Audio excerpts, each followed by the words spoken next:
రాష్ట్రంలో మత్స్య సంపద అభివృద్ధికి, మత్స్యకారుల సంక్షేమానికి రాష్ట్ర ప్రభుత్వం నిరంతరం కృషి చేస్తోందని రాష్ట్ర సాంఘిక సంక్షేమ శాఖ మంత్రి డాక్టర్ డోలా బాలవీరాంజనేయ స్వామి తెలిపారు.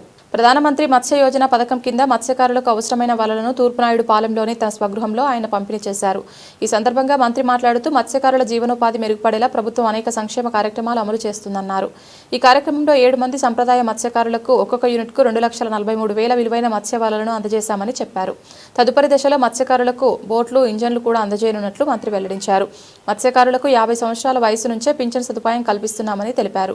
మత్స్యకారులు తమ ఆదాయాన్ని పెంచుకునేందుకు సీఫీడ్ వంటి ఆధునిక పద్ధతులను వినియోగించుకోవాలని సూచించారు. అలాగే 40% రాయితీపై త్వరలో మత్స్యకారులకు ఆటోలను అందజేయనున్నట్లు మంత్రి డోలా శ్రీ బాలవీరాంజనేయ స్వామి తెలిపారు.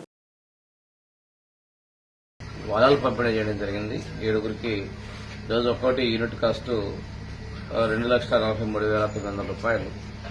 అదేవిధంగా ప్రభుత్వం వచ్చిన తర్వాత మత్స్యకారులకి మళ్ళా రేపు ఒక బోట్లు కూడా 15 యూనిట్లు, ఇంజన్లు కూడా పంపిణీ చేయబోతున్నాం.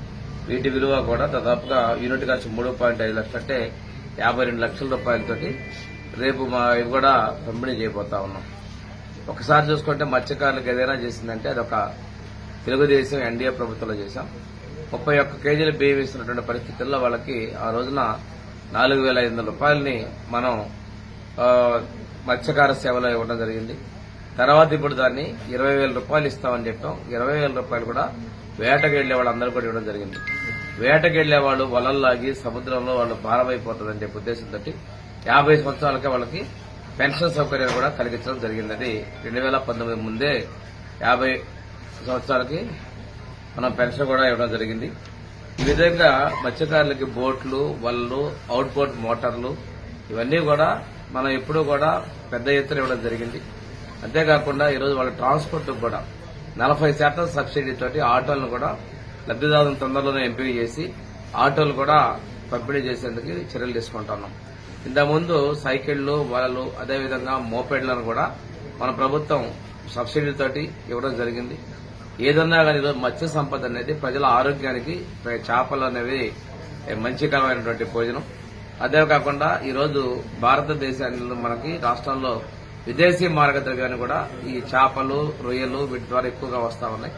కాబట్టి మత్స్య సంపదను ప్రోత్సహించడానికి, అదేవిధంగా సముద్రంలో సీవీడ్ పెంపకానికి కూడా ప్రభుత్వం చర్యలు తీసుకుంటా ఉంది.